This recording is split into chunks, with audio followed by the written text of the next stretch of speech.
Jim Jarmusch is joining us here in the studio along with his stars. He's here with Tom Hiddleston and John Hurt. Thank you very much for coming to speak to us. We are also hoping that TILDA Swinton will be joining us. She should be here in a couple of seconds to talk about the film Only Lovers Left Alive. Here's TILDA. Please take a seat. Welcome. Thank you very much for joining us, TILDA. So, Jim Jarmusch, you wanted to recount a love story or a vampire story? It's really a love story. The vampire story is nice because it gives it this overview of time, but it's essentially a love story to me.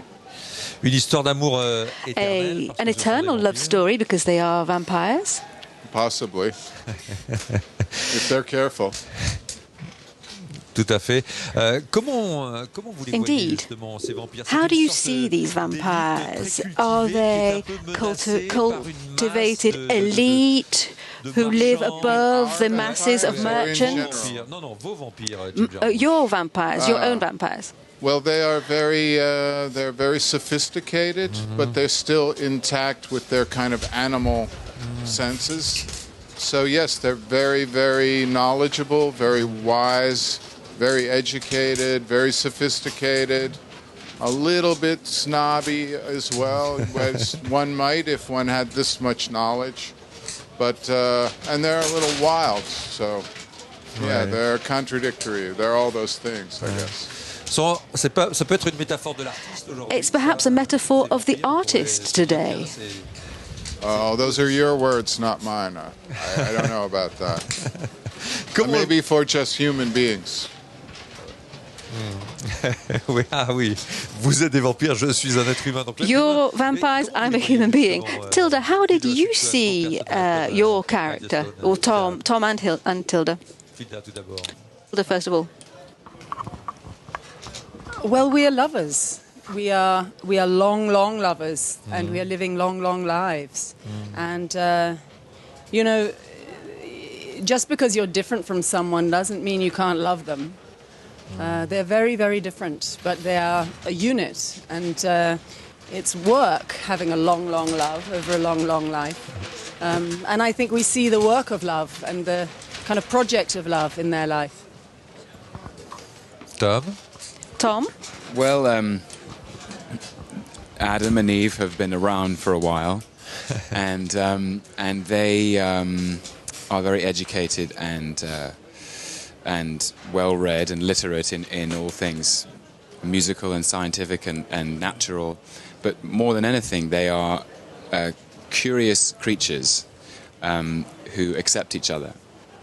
And for me, the love story is about acceptance, a mutual acceptance of, as Jim and TILDA said, of contradiction and of their true nature. Alors, ces amoureux ont des amis. These lovers have friends, such as yourself, John Hurt. How do you see these characters in Jim Jarmusch's film? Use the micro. It works. Go ahead. Oh, it's working. That's good. Yes, okay. It's working. Well, I'm here basically because I think Jim utterly believes in Christopher Marlowe. Oui. He believes that he wrote Shakespeare. He believes that he should be alive now. And I am. Christopher Marlowe, c'est ce dramaturge élisabétain. Christopher Marlowe is the Elizabethan writer. Where does your love for Marlowe come from? Well, I think that one of the biggest scandals in literary history that someday may be divulged is that William Shakespeare didn't write anything.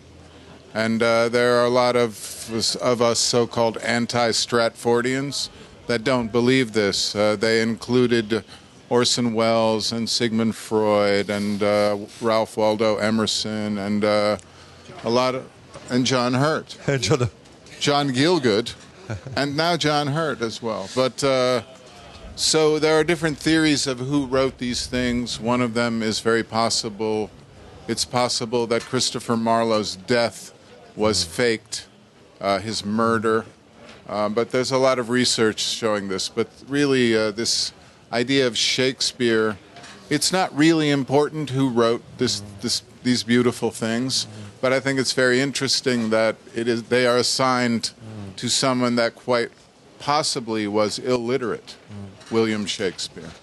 It's very likely he could not even write. So someday maybe this will be revealed. I don't know.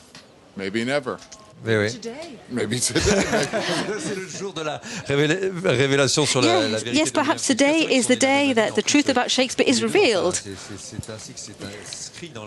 It's mentioned in history books, of course. John Hurt, you want to add something? It wouldn't be a revelation. This has been going on since the death of Shakespeare. But it has never been treated seriously, and particularly by the British. Because I think it would probably change the whole tourist industry. But so they find it difficult to take it seriously. But the Americans have taken it seriously for a long time now, have they not, Jim? Yeah? Yeah. Some, yes, but that's very interesting. I didn't know John Gielgud was also he was an Oxfordian. Interesting. Pourquoi avoir choisi des villes comme Tanger? Why did you choose the cities of Detroit and Tangiers for your story? Well, I don't want to analyze it too much. I don't know. They're both cities that I have a very deep. I don't know. They draw me to them in different ways. I have a very emotional connection to them both. So they sort of told me they wanted to be in this story rather than me choosing them. I don't really know how to explain it better than that. Qu'est-ce qui vous plaît, vous, dans le cinéma de Jim Jarmusch? And what do you like, Tilda, in Jim Jarmusch's films? Is it the stories? What is it that you like? If anything. I like Jim Jarmusch, for a start. I mean, he always felt like a friend of mine even before I ever met him. I think friendship has always been a really important bloodline in his work, and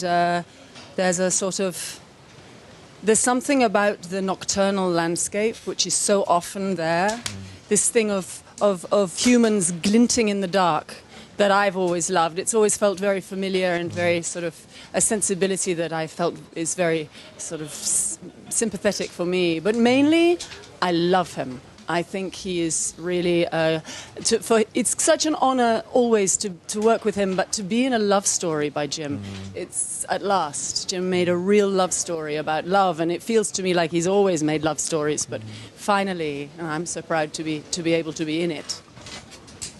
C'est vrai que c'est une belle histoire d'amour. Indeed, it's a wonderful love story. How did he direct you, Tom? You hadn't met him before.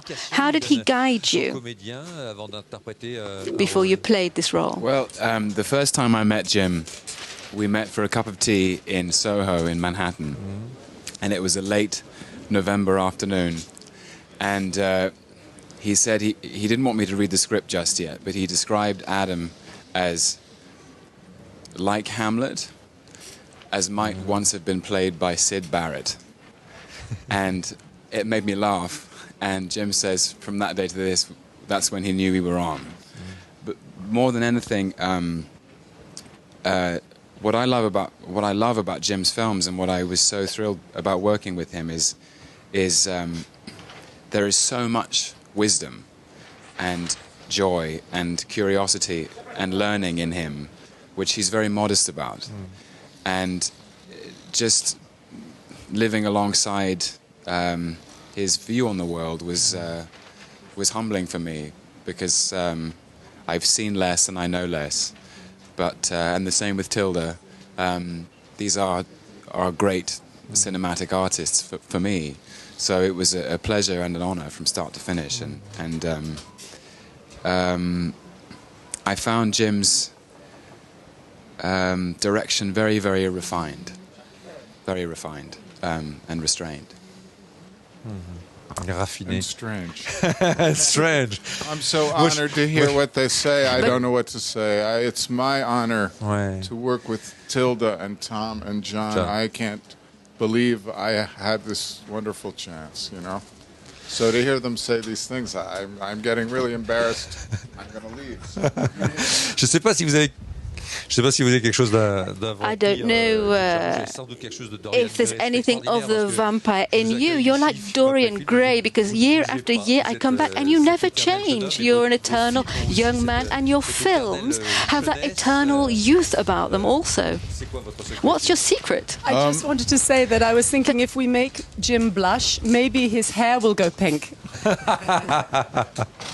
Yeah, I'm a vegetarian vampire, I guess. I suck the blood of plants. I don't know.